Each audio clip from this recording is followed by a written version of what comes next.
The sun was drooping low on the horizon, bleeding its final light across the canyons and brushlands of the Arizona Territory. The Rio Blanco flowed slow and shallow through the valley, its waters catching the fading glow like a moving mirror. On horseback, Jedediah McGraw rode in silence, the rhythmic clop of his gelding's hooves the only sound for miles. His wide-brimmed hat cast a shadow over weathered eyes that had seen too much and felt too little in recent years. He had no real destination, just the next ridge, the next trail. Maybe Sweetwater if his horse held up. He traveled light, carrying only a saddlebag, a worn rifle, and a past he never spoke of. Jed was a cowboy in the truest sense, restless, sun-hardened, and as solitary as the buzzards circling the mesas. It was near dusk when he spotted something strange.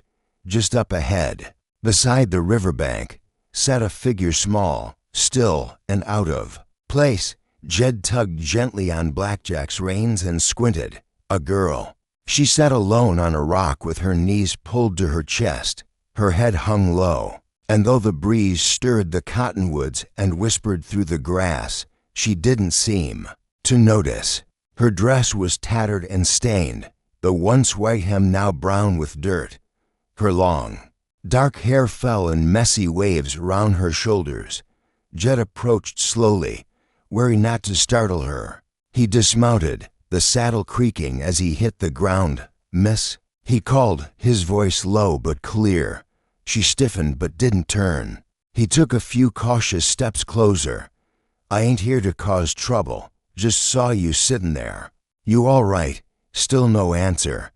He waited. Patience was something the trail had taught him well. Finally, she spoke, her voice hoarse, as if it hadn't been used in days. "You should go." "Maybe I should," Jed said, folding his arms. "But it's getting dark. Ain't safe out here." She turned slightly then, revealing her face red, swollen eyes, cheeks streaked with tears and dust. There was defiance there, but also deep sorrow. She looked like she hadn't eaten in days. "I'm not your concern," she said. Jed nodded slowly. "Maybe not, but crying beside a river in the middle of nowhere ain't exactly a sign things are fine." A long silence hung between them, broken only by the soft lapping of the river. Then she whispered, "They're all gone." Jed's brow furrowed. "Who's gone?" She drew in a shaky breath. "My family. Ma, Pa, my little brother." Her voice cracked, and she covered her mouth with a trembling hand. "They burned down our home. The riders did it," said Pa Odam. "Money. I hid. I heard 'em screaming." Jed's stomach knotted. He knew the riders. Outlaws, more like a militia, dirty men with dirtier morals. They roamed county lines like vultures, taking what they wanted, punishing anyone who stood in their way. The law in these parts was thin, and what little of it remained often looked the other way. "I couldn't move," the girl went on, her voice breaking. "I just stayed there, under the floorboards. I didn't even scream." Jed swallowed hard. The sight of her young, broken, alone stirred something in him he hadn't felt in years. Not since the war, not since his sister. "What's your name?" he asked quietly. "Clara." "Well, Clara," he said, scanning the darkening sky. "You can't stay here. It'll be night soon. Coyotes, snakes. Worse, Sweetwater's a half-day's ride from here. I know someone there, Miss Abernathy. Runs a boarding house. Real kind. She can take you and get you warm food, a bed." Clara looked away. "Why would you help me? You don't even know me." Jed paused, glancing down at the river. Memories of fire and screams flickered behind his eyes like ghosts. His own past bled into the present. His home, too, had once burned. His sister had screamed, too. He hadn't saved her, because I couldn't save her. But maybe I can save you. He didn't say that. Instead, he looked back at Clara and said simply, "Because someone ought to." She hesitated. The kind of hesitation only a child who'd been betrayed could carry. Then, slowly, her small, dirt-smeared hand reached out to him. Jed took it gently. It was a small thing, a girl's hand in his, but it felt heavier than a saddlebag full of stone. It was the beginning of something, a responsibility, a promise, silent but binding. As they turned to Mount Blackjack, the last rays of sunlight slipped behind the hills. Night came fast in the desert, but for the first time in a long time, Jed McGraw didn't mind the dark, because now he wasn't riding alone. The stars began to pepper the night sky as Jed helped Clara onto Blackjack's saddle. She moved stiffly, clearly exhausted, but said nothing. Jed mounted up behind her, careful not to crowd her. The girl was already shaken, and too much kindness from a stranger might spook her worse than silence. The air was cool, brushing through the canyon like a whisper. The smell of juniper mixed with the faint smoke of some distant fire, maybe a camp, maybe something worse. Jed kept a sharp ear out. The desert was unforgiving after sundown. They rode in silence for over an hour, the hoof beats steady beneath them. Clara leaned slightly forward, her arms wrapped around herself. Jed knew she was cold, but he didn't offer his coat just yet. Trust came slow, especially for someone who'd lost everything. You got Ken anywhere? He asked eventually. Clara hesitated. Had an uncle in Fort Lowell. Pa said he drank too much. Haven't seen him in years. Jed nodded. What about? Friends in town? Anyone you trust? She shook her head. They passed a grove of old cottonwoods where the moonlight made the bark shine silver. Coyotes howled in the distance. Jed kept one hand near the rifle slung behind his saddle. Not because of animals, but because of men. Clara's voice broke the quiet. Do they know I'm alive?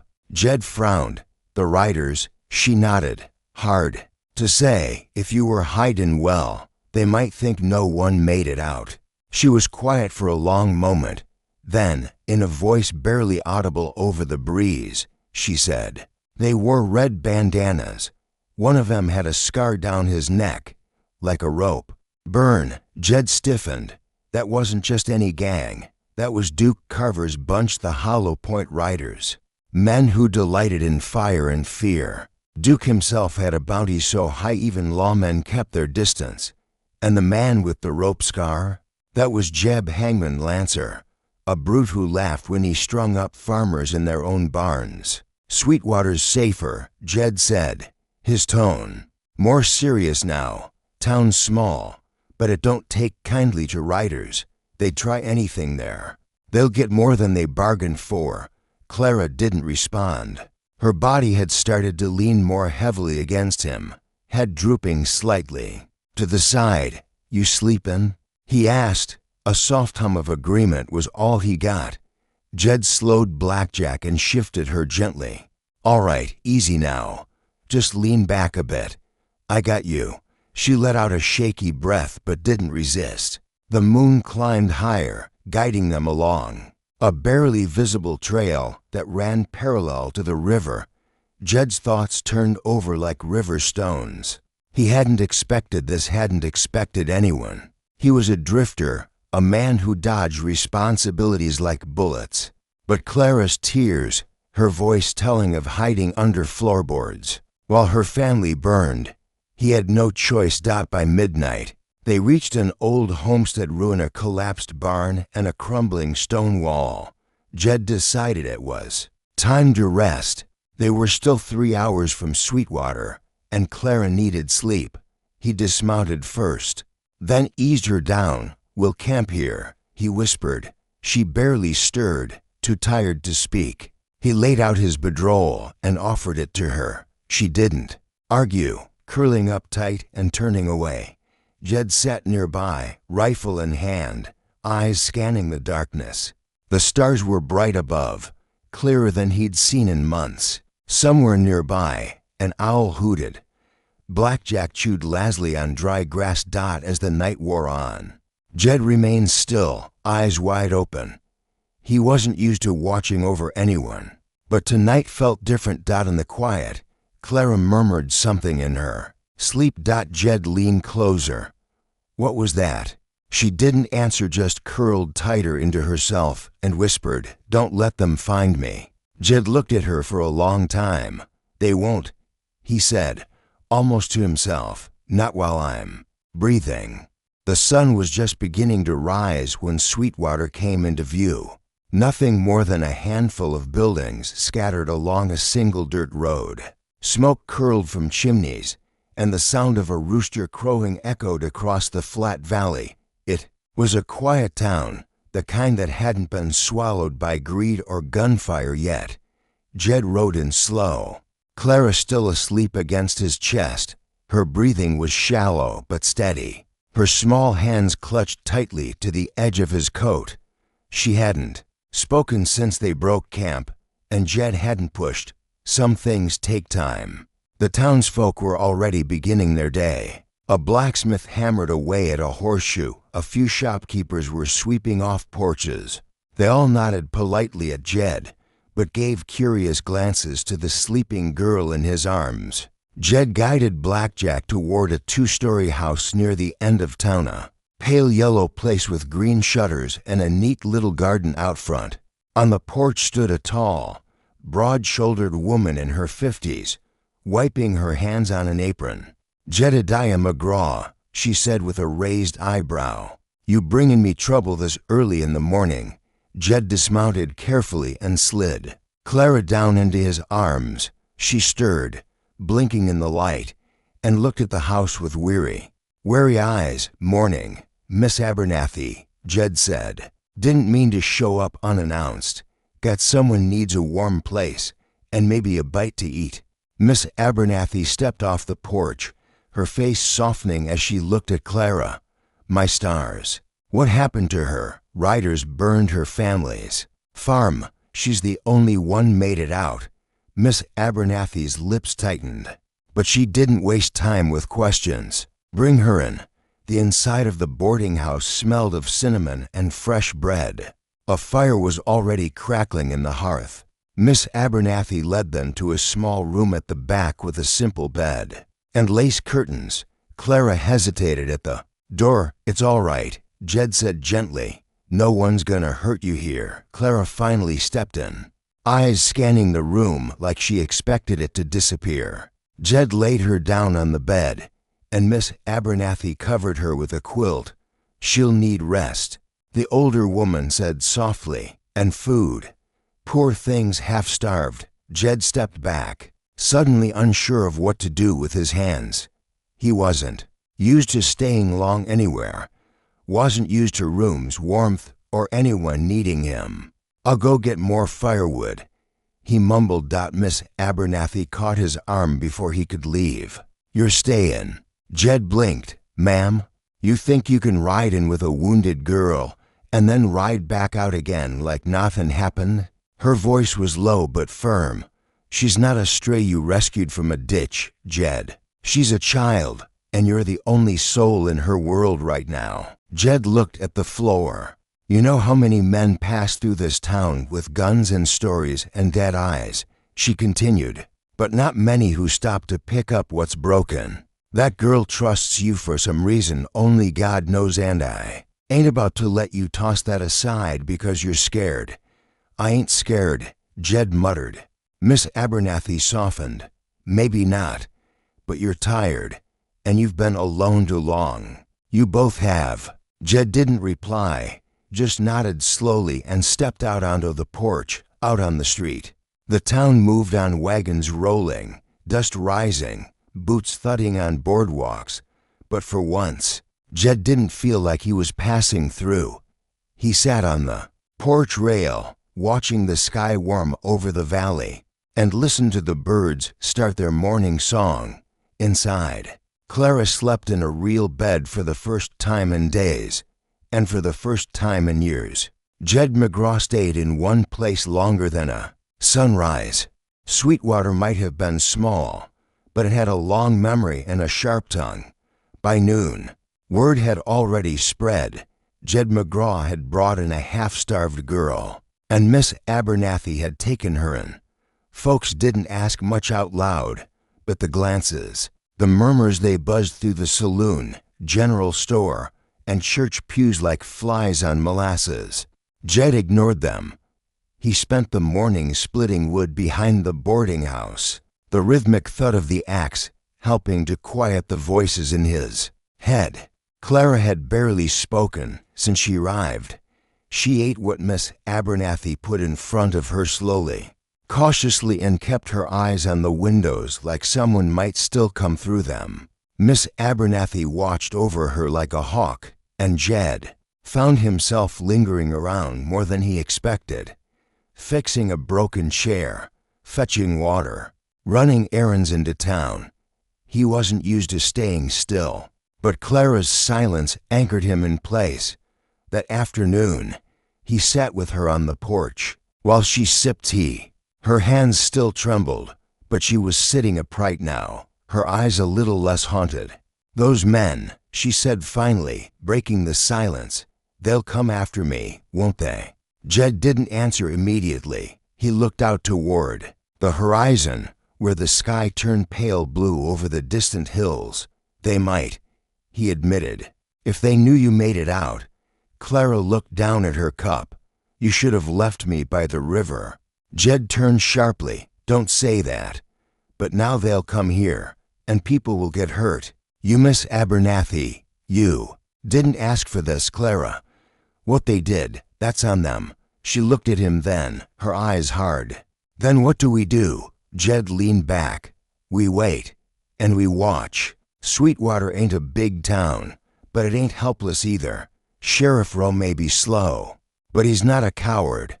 And I've still got my rifle." Clara's mouth curled in a small, sad smile. "You're not what I expected." Jed raised a brow. "What did you expect?" She shrugged. "Cowboys in stories always ride away after saving someone." He chuckled low. "Maybe I've been ridden too long. Maybe this time I stop." Before she could respond, the sound of hoof beats broke the quiet. Two riders were coming down Main Street, men Jed didn't recognize, rough-looking, both of them, with hard eyes and worn coats. They didn't stop at the saloon or the general store. They dismounted in front of the sheriff's office. Jed's jaw clenched. "Stay here," he said. Standing. Miss Abernathy, who had just stepped onto the porch with a basket of laundry, froze when she saw the riders. Her eyes locked with Jed's. "You think they're with the riders?" she asked quietly. Jed nodded. "Feels like scouts." He crossed the street calmly but quickly, every step watched by the townsfolk now peeking through their windows. Inside the sheriff's office, Sheriff Amos Rowe was already on his feet. He was a barrel-chested man in his 60s, with gray whiskers and a revolver that hadn't been fired in 5 years. "These boys claim they're looking for a girl," Rowe said as Jed stepped in. "Said she ran off from her employer down south." Jed folded his arms. "That's so." The taller of the two strangers, weary, mean-looking, smiled with too many teeth. "No harm in a skin around. Just wanted to bring her back safely." "Funny," Jed said. "Girls usually don't run from people who treat indecent." The second man stepped forward, hand resting just near his belt. "You got a problem with us, Cowboy?" Jed didn't blink. "I got a problem with men who lie, and a bigger one with men who burn homes and call it justice." Sheriff Rowe stepped between them. "That's enough, Jed. Let me handle this." Jed locked eyes with the tall one. "They're riders, Sheriff. I'd bet my last bullet." The two men smiled, but their eyes held nothing but cold. Rowe sighed. "Then we better get the town ready." Outside, Clara watched from the porch, her teacup trembling in her hands. War was coming to Sweetwater. Sweetwater hadn't seen real trouble in years, not since the winter fire at the mill, or the smallpox scare of '79. But by the next morning, the air was different, tighter, heavier, like the land itself was holding its breath. Jed sat outside the boarding house, rifle across his lap, eyes scanning the street. Clara was inside with Miss Abernathy, who kept a shotgun propped by the kitchen door. Sheriff Rowe had doubled patrols, such as they were to deputies, one half drunk and the other barely old enough to shave. The townsfolk, though nervous, had rallied behind the sheriff. Sweetwater might be small, but it didn't fold easy. That evening, just before sunset, the riders came. 6 of them rode in first, kicking up dust like a storm from hell. Red bandanas, long coats, cold eyes. They didn't speak, just spread out along the street, their horses restless beneath them. Then came the 7th rider, a taller man with a thick black coat and a pale scar running down the left side of his throat. Jeb Hangman Lancer. Jed's jaw tightened as the man dismounted. The last time he saw that face, it was on a wanted poster nailed to a burned-out church in Carson Ridge. Jed stood slowly, stepping off the porch and into the street. Jeb Lancer smiled like a rattlesnake. "Heard you got something that don't belong to you, cowboy." Jed didn't answer right away. His voice was low when it came. "Ain't a thing in this town that belongs to you." Jeb spat into the dust. "We ain't here for the town. We're here for the girl." Sheriff Rowe appeared at Jed's side, rifle raised. "This is Sweetwater, not your hunting ground. You so much as breathe wrong, and I'll drop you where you stand." The riders chuckled, amused. Jeb raised his hands slightly. Now, no need to get jumpy. Just came for what's ours. That girl Clara, we know she's in there. She stole from us. Ran out after her daddy tried to double-cross Duke Carver. Left with a satchel full of silver. Jed's eyes narrowed. She ran out of a house you burned. I doubt she carried silver through flames and screams. Believe what you want. Jeb's voice turned sharp. But if she don't come out, we're comin' in. Jed stepped forward. Try it. For a moment, no one moved. Wind howled between the buildings. The horses pawed at the earth. Fingers twitched near holsters. Then a voice rang out behind them. "I'm right here." Clara stepped into the street. She wore a simple dress and boots too big for her, but her spine was straight and her eyes held fire. Jed turned sharply. "Clara." "No, I'm tired of hiding," she said quietly. Jeb Lancer sneered. "That's more like it. Come on now, girl. We'll take you home." Clara shook her head. "That's not my home. You murdered my family, and I didn't steal your silver. I threw it in the river." Jeb's smile vanished. Jed raised his rifle. "You hurt her. Now turn around." But Jeb didn't move. Instead, he growled, "You just signed your death warrant, girl." His hand went for his gun, but he wasn't fast enough. Jed fired once. The bullet tore through Jeb's shoulder, spinning him to the ground. The street exploded in gunfire. Sheriff Rowe dropped one rider before taking cover behind a trough. Miss Abernathy, of all people, let loose a shot from the boarding house window. Taking another man off his horse, Clara ducked behind Jed as he fired again and again. Steady and controlled. Townsfolk, shopkeepers, ranch hands, even the preacher grabbed their old rifles and joined the fight. Within minutes, it was over. 4 of the riders lay in the dirt, to fled into the hills. Jeb Lancer, bleeding and cursing, was hauled off to the jailhouse by Rowe and his deputies. Clara stood in the middle of the street, breathing hard, staring down at the dust. Jed approached her slowly. "You all right?" She nodded. "I'm tired, but I'm not afraid anymore." Jed looked around at the people of Sweetwater, dusty, brave, and angry as hornets. "You've got folks now. This town stood up for you." Clara gave a faint smile. "And you?" Jed looked toward the fading sun. "I reckon I'm tired of ridden." The dust had barely settled when Sheriff Rowe dragged Jeb Lancer into the Sweetwater jail, blood dripping from his shoulder and curses flying from his mouth. Inside, the townsfolk swept up glass, patched bullet holes, and buried the dead riders without ceremony. It wasn't the first time Sweetwater had seen death but it was the first time in a long while. They'd seen it fighting back. Clara sat on the porch of Miss Abernathy's house. Bandages on her arm where a splinter from a shattered barrel had scraped her during the gunfight. She stared out at the street, quieter than usual. Jed sat beside her, sharpening his knife, his rifle now leaning against the wall behind them. "You did good," he said, not looking up. She didn't answer right away. "I didn't want them to die," Clara whispered. Jed nodded slowly. "That's why you're not like them." A light breeze stirred the dust along the street, carrying with it the scent of gunpowder, sweat, and something faintly sweet. Miss Abernathy's biscuits, baking inside. The comfort of it felt strange after so much fear. "Do you think they'll send more?" Clara asked after a long silence.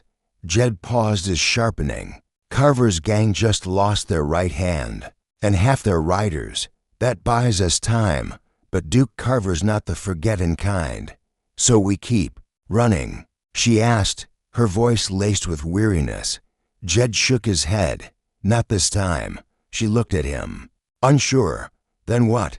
"We finish it." That night, in Miss Abernathy's parlor, Jed unrolled a crude map across the table. Sheriff Rowe sat with a bottle of whiskey, while Clara watched from the corner, eyes wide.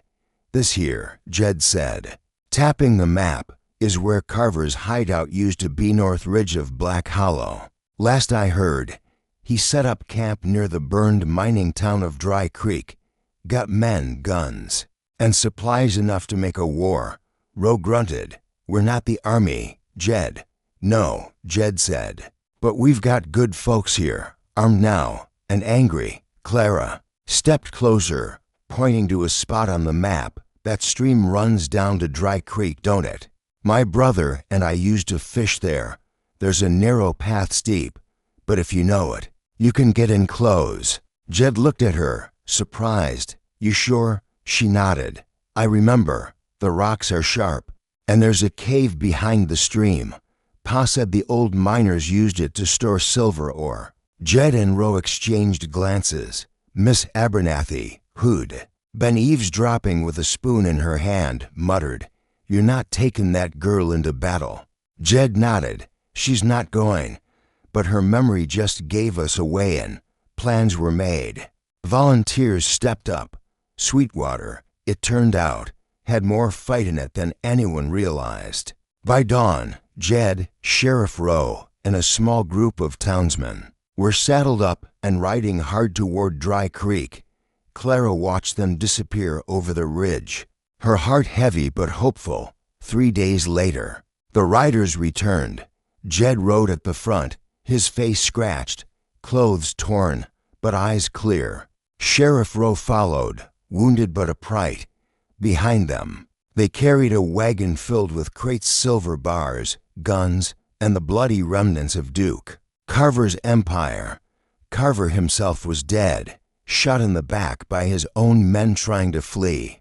The Dry Creek hideout was ashes now. Clara ran into the street as they approached, her eyes wide with disbelief. Jed slid off his horse and dropped a small, blackened object in her hands. It was a melted locket, one she recognized from her mother's neck. "We found it in the cave," Jed said. "Figured you should have it."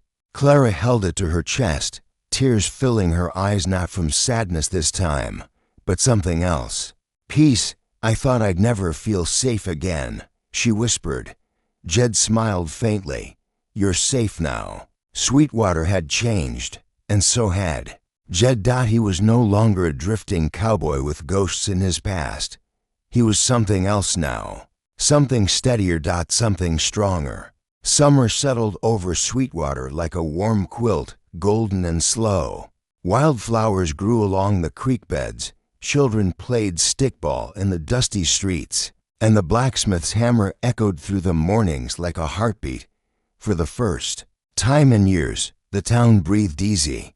The riders were gone. Those not buried in Dry Creek were scattered or captured. Word of Duke Carver's fall spread like wildfire across the territory. For small towns like Sweetwater, it was more than news. It was hope. Clara had changed. She still carried the weight of what happened, but it no longer bent her. She walked straighter now, her eyes clearer. She helped Miss Abernathy in the kitchen and even began tutoring the younger children, teaching, then to read from tattered books left behind by the old school teacher. Folks in town greeted her with warmth, respect, like she belonged, and she did. Jed, on the other hand, had stayed longer than he ever had anywhere. Each day, he expected the itch to ride out to return, but it never did. He helped rebuild the stable, repaired fences, even taught a few boys how to shoot straight. Every morning he woke in the same bed, and every night he knew someone was glad he was still there. One afternoon, as the sun painted the hills in streaks of amber, Jed sat with Clara on the porch, the same place where they'd first watched trouble roll into town. She held the locket in her hand, now cleaned and polished, hanging from a ribbon around her neck. "You ever think about leaving?" she asked quietly. Jed looked out toward the open land. "Used to, every day. But now," he paused, "there's nothing out there I need to find." Clara smiled faintly. "You know, folks been calling you something different lately." Jed raised a brow. "That's so?" She nodded. "Not just Jed. I heard Mr. Dunn at the store say it yesterday," he said. "That Jed McGraw's more than just a cowboy now. He's our guardian." Jed chuckled softly. "Guardian, huh? Sounds like I ought to be wearing armor." "You kinda do," she said. "Just made of grit and guilt."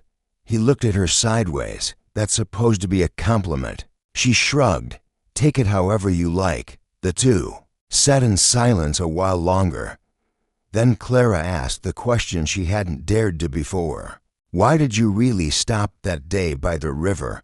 Jed leaned forward, resting his arms on his knees. "Truth is, I saw someone who reminded me of the sister I lost long ago when our ranch burned. I wasn't there. I should have been. Spent years ridden trails trying not to think about it." He glanced at her. "But that day, I saw you sitting there and I had a choice. Keep ridden or stop the cycle." Clara's voice was quiet. "You saved me." Jed shook his head. "No, you saved yourself. I just happened to be there." She looked down, thinking. "Are you gonna stay?" Jed smiled. "Don't see any reason to leave. Besides, Miss Abernathy says I still owe her 3 broken chairs and 2 busted windows." Clara laughed. It was a sound that hadn't existed when Jed first met her. A sound that belonged to someone who wasn't just surviving anymore but living. That evening, the townsfolk gathered for a celebration on the main street. Tables were pushed together, lanterns hung from posts, and fiddlers played lively tunes under the stars. There was stew, cornbread, and stories shared over peach cobbler. Sheriff Rowe stood and raised his glass. "To Jed McGraw, for giving us our town back." The crowd erupted in cheers, but Jed shook his head. "Nah," he called out. "You all fought. I just happened to be in the saddle when it started." Miss Abernathy stood up next, apron flapping. "Then how about this? To Jed McGraw, the man who stopped running." More cheers. Clara clapped the loudest. And under the starlit sky of Sweetwater, as music echoed down the empty plains, Jed McGraw smiled, truly smiled for the first time in a decade. He wasn't just a cowboy anymore. He was part of something bigger. A home, a town, a new life.